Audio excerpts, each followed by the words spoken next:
नमस्कार दोस्तों। आज मैं अंतोन चेखव की कहानी शर्त पढ़ने जा रही हूँ।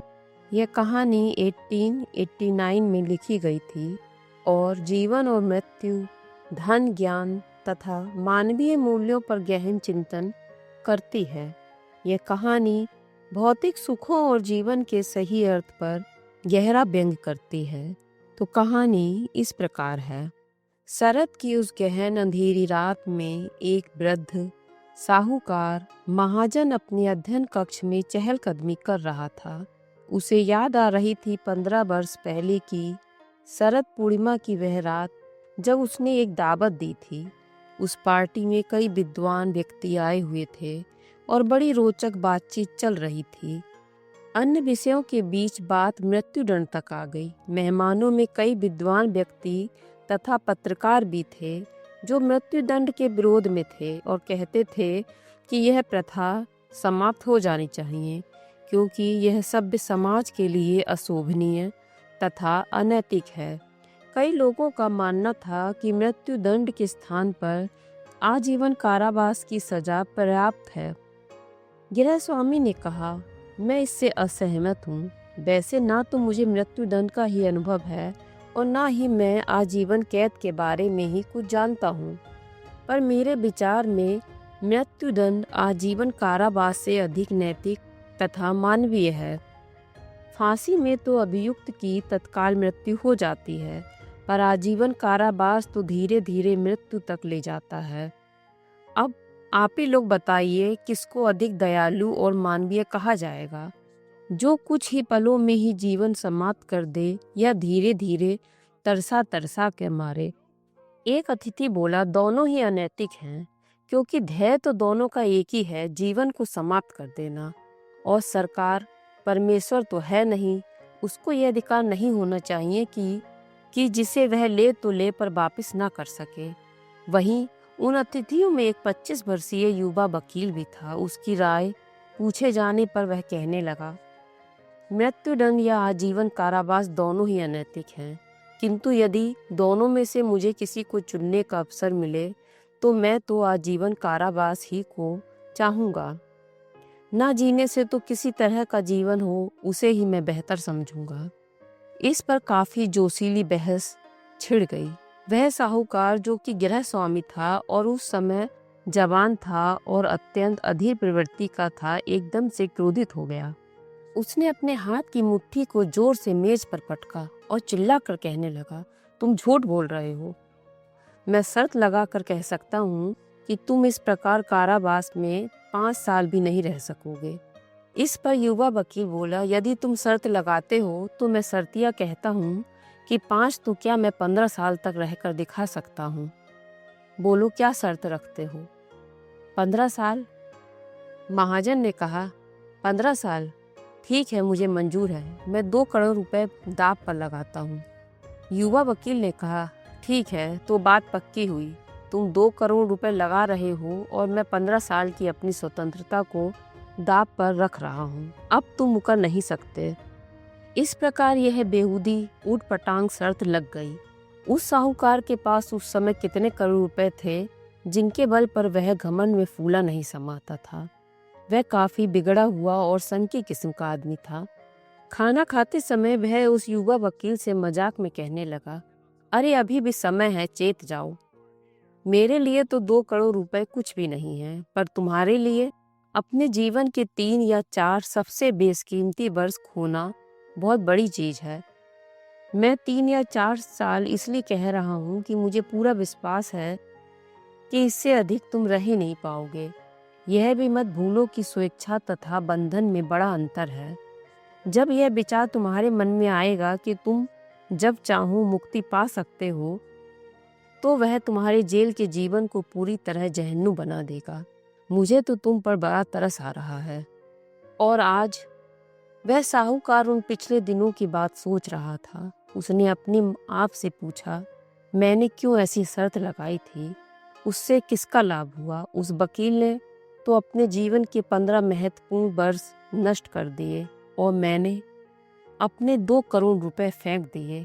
क्या इससे ये लोग यह मान जाएंगे कि मृत्युदंड से आजीवन कारावास बेहतर है या नहीं। यह सब बकवास है। मेरे अंदर तो एक अमीर आदमी की सनक थी और उस वकील के लिए वह अमीर होने की एक लालसा।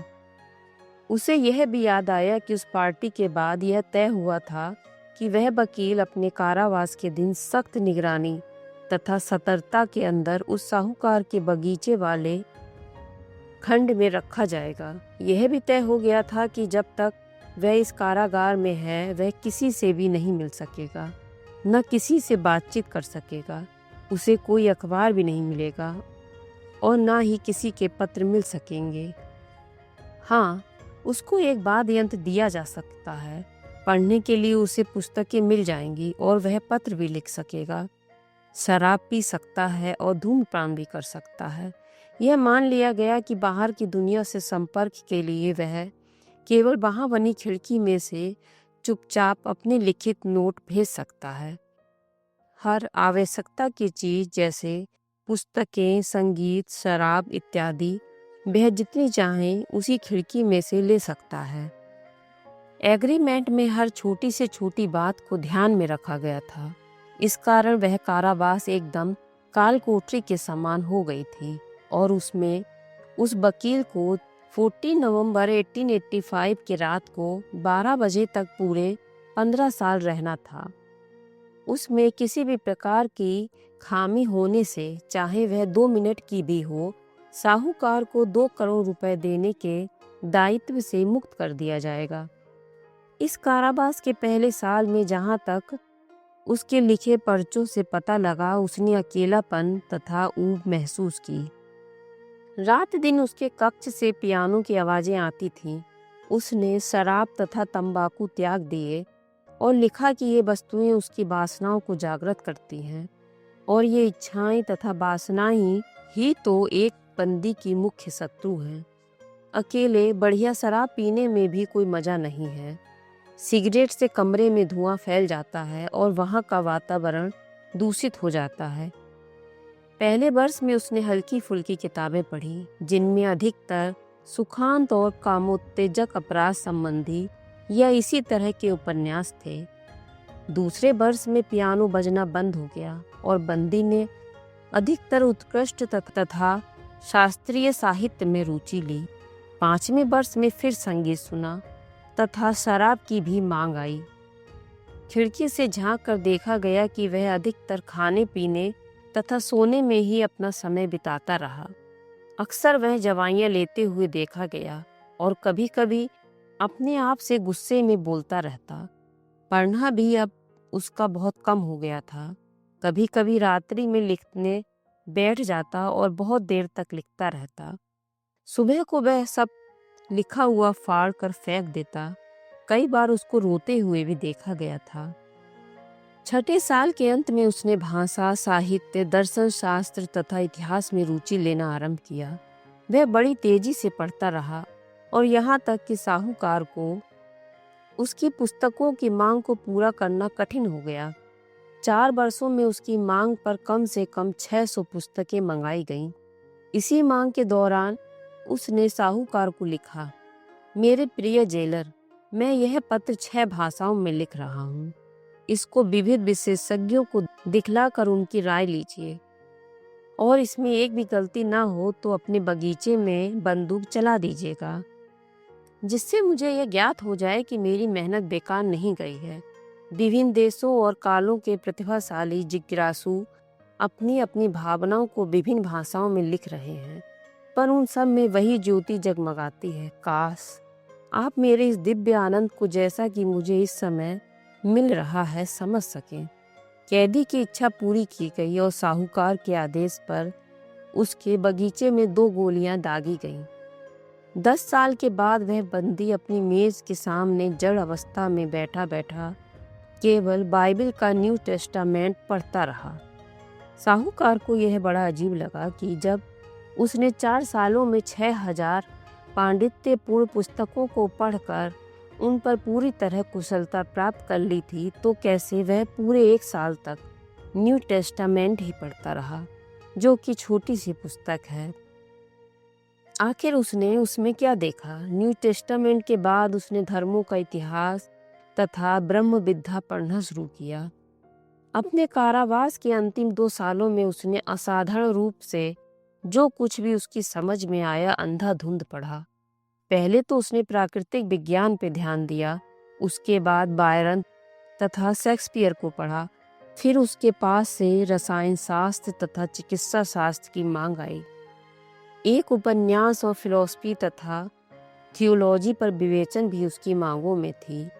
ऐसा लग रहा था जैसे वह किसी सागर में बहता जा रहा है और उसके चारों ओर किसी भग्नावशेष के टुकड़े बिखरे पड़े हैं और उनको वह अपनी जीवन की रक्षा के लिए एक के बाद एक चुनता जा रहा है। साहूकार यह सब कुछ याद करता जा रहा था और सोच रहा था कि कल वह दिन भी आ जाएगा जब इकरारनामे के मुताबिक कैदी को उसकी मुक्ति मिल जाएगी और मुझे 2 करोड़ रुपए देने पड़ जाएंगे। अगर मुझको यह सब देना पड़ेगा तब मैं कंगाल हो जाऊंगा। 15 वर्ष पहले जब यह शर्त लगाई थी तब तो इस साहूकार के पास बेहिसाब दौलत थी, पर वह सब धन तो उसने सट्टे और जुए में गवा दिए, जिस लत को वह छोड़ ही नहीं सका और उसका सारा कारोबार नष्ट हो गया है। अपने धन के मद में चूर वह घमंडी साहूकार अब साधारण श्रेणी में आ गया था, जो कि छोटे से छोटे घाटे को भी बर्दाश्त नहीं कर सकता था और घबरा जाता था। अपने सिर को पकड़ कर वह सोचने लगा, मैंने क्या बेवकूफ़ी की थी उस समय।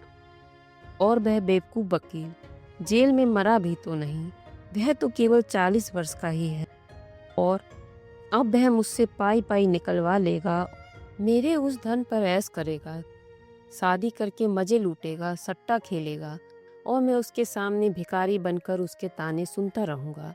मुझे यह सुख तुमने ही दिया है और उसके लिए मैं तुम्हारा आभारी हूँ।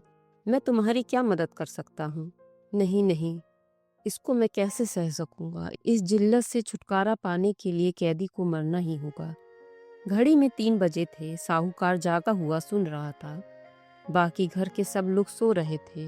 सारा वातावरण सुनसान था सिवाय पेड़ों की साई साई की आवाज के।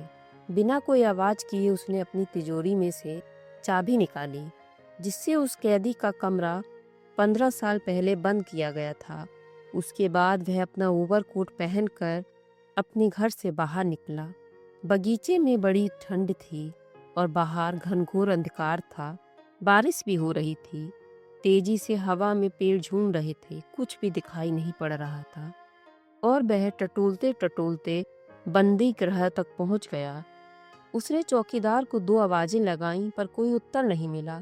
ऐसा लगता है कि चौकीदार खराब मौसम के कारण कहीं छिपा बैठा होगा। साहूकार ने सोचा कि यदि मुझ में अपने इरादे को पूरा करना है तो हिम्मत से काम लेना होगा। इस सारे मामले में शक तो चौकीदार पर ही जाएगा। अंधेरे में उसने सीढ़ियों को ढूंढा और फिर बगीचे के हॉल में घुस गया। उसके बाद वह गलियारे में से होकर बंदी के दरवाजे तक पहुंचा। वहां जाकर उसने अपनी माचिस जलाई। उसने देखा कि ताले पर लगी हुई सील ठीक तरह सुरक्षित है। माचिस बुझ जाने के बाद उसने कांपते और घबराते हुए खिड़की से झांका और देखा कि बंदी के कक्ष में एक मोमबत्ती जल रही है, जिससे हल्की रोशनी है। बंदी अपनी मेज के सामने बैठा था और उसकी पीठ, उसके हाथ तथा बाल दिखाई पड़ रहे थे। वहां उसके पास की कुर्सी तथा चारपाई पर पुस्तकें बिखरी पड़ी थीं। 5 मिनट बीत गए और इस बीच में बंदी एक बार भी नहीं हिला डुला। 15 वर्ष के कारावास ने उसे बिना हिले डुले बैठा रहना सिखा दिया था। साहूकार ने खिड़की पर खटखट की आवाज की, पर फिर भी कैदी ने कोई हरकत नहीं की। तब उस साहूकार ने बड़ी सतर्कता से उसके दरवाजे की सील तोड़ी और ताले में अपनी चाबी डाली। ताले में जंग लगा हुआ था, पर कुछ जोर लगाने पर वह खुल गया। साहूकार सोच रहा था कि इसके बाद तो वह बंदी चौंक कर उठ जाएगा, पर सब कुछ वैसे ही शांत रहा। तब कुछ देर रुककर वह कमरे में घुसा। उसने देखा कि कुर्सी पर मेज के सामने जो मानव आकृति बैठी है वह केवल एक ढांचा मात्र ही है। जो खाल से ढकी हुई है। उसके बाल औरतों जैसे लंबे हैं और मुख पर लंबी दाढ़ी है। उसके हाथ जिनसे वह अपने सिर को सहारा दिए बैठा हुआ था, कंकाल की तरह है, जिसे देखकर भी डर लगता है। सारे बाल चांदी की तरह सफ़ेद हो चुके हैं। उसे देखकर किसी को विश्वास ही नहीं हो सकता था कि वह केवल 40 वर्ष का है। उसके सामने मेज पर एक कागज पड़ा हुआ था, जिस पर कुछ लिखा भी था। साहूकार सोचने लगा, बेचारा सो रहा है, शायद वह अपने सपनों में उन करोड़ों रुपयों को देख रहा है जो कि मुझे उसे कल देने हैं। पर मैं समझता हूँ कि इसको मैं बिस्तर पर फेंक कर तकिए से दबा दूंगा तो इसकी सांस रुक जाएगी। फिर कोई भी यह पता नहीं लगा सकेगा कि उसकी मौत कैसे हुई। सब उसे प्राकृतिक मृत्यु ही समझेंगे। लेकिन इससे पहले मैं यह तो देख लूं कि इस कागज में उसने लिखा क्या है। यह सोचकर साहूकार ने मेज पर से वह कागज उठाया और पढ़ने लगा। पत्र में लिखा था, कल रात को 12 बजे मुझे मेरी मुक्ति मिल जाएगी तथा सब लोगों से मिल पाने का अधिकार भी मिल जाएगा। लेकिन यह कमरा छोड़ने और सूर्य देवता के दर्शन करने से पहले मैं समझता हूँ कि आप सबके लिए अपने विचार लिपिबद्ध कर दूं। परमेश्वर जो मुझे देख रहा है उसको साक्षी करके और अपने अंतर्मन से मैं ये कह रहा हूँ कि अपनी यह मुक्ति, अपना यह जीवन, स्वास्थ्य तथा अन्य सब कुछ जिसे संसार में वरदान कहा जाता है, इन सब से मुझे विरक्ति हो गई है। इन 15 वर्षों में मैंने इस सांसारिक जीवन का गहन अध्ययन किया है। यह सत्य है कि ना तो मैंने पृथ्वी या उस पर रहने वालों को देखा, पर उनकी लिखी पुस्तकों से मैंने सुगंधित सुरा का पान किया है, मधुर संगीत का स्वाद लिया है और जंगलों में हिरणों तथा जंगली जानवरों का शिकार किया है। रमणियों से प्यार किया है और ऐसी रमणियां जो कि अलौकिक बादलों में कवियों की कल्पना में रहती हैं। रात में प्रतिभाशाली व्यक्ति मेरे पास आकर तरह तरह की कहानियां सुनाते थे, जिनको सुनकर मैं मदमस्त हो जाता था। वे पुस्तकें मुझे पहाड़ों की ऊंचाइयों तक ले जाती थीं और मैं माउंट ब्लैंक तथा माउंट एवरेस्ट तक की सैर कर आता था। वहां से सूर्योदय तथा सूर्यास्त के दर्शन कर लेता था।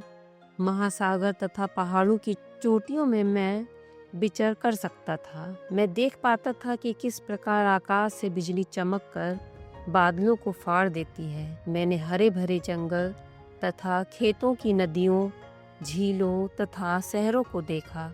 जल परियों को गाते हुए सुना। एक सुंदर दानव को अपने पास आते हुए देखा। यह पुस्तकें मुझे अथाह अगाध सीमा तक ले जाती और अनेक चमत्कार दिखलाती। शहर जलते और भस्म होते देखे, नए नए धर्मों के प्रचारकों को सुना और कितने देशों पर विजय प्राप्त की।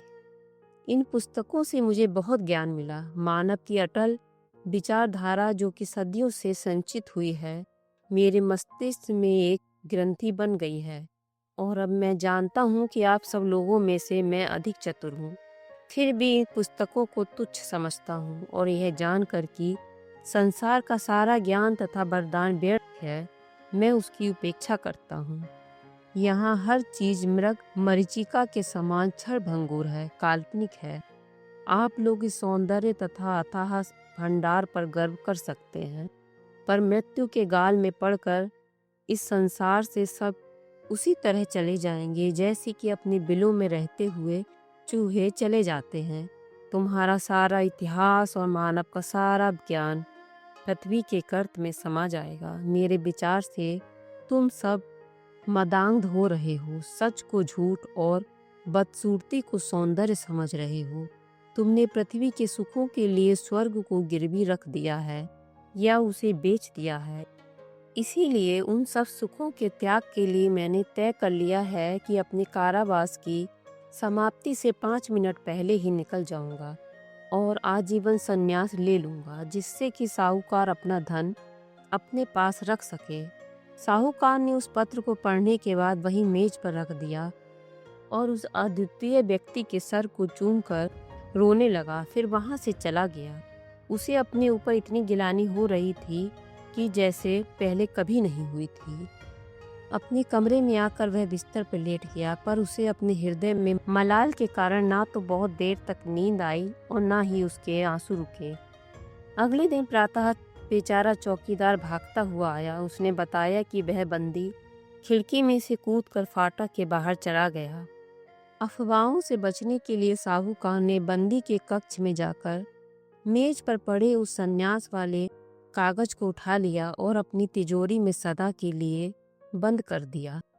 कहानी यहीं समाप्त होती है। यह कहानी जीवन के अर्थ पर सवाल उठाती है। क्या धन सबके लिए महत्वपूर्ण है? क्या ज्ञान से सब कुछ मिल जाता है? क्या ज्ञान अमूल्य है? क्या जीवन हर हाल में मौत से बेहतर है?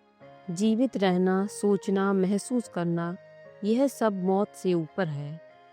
कहानी पसंद आई हो तो चैनल को लाइक एंड सब्सक्राइब करें।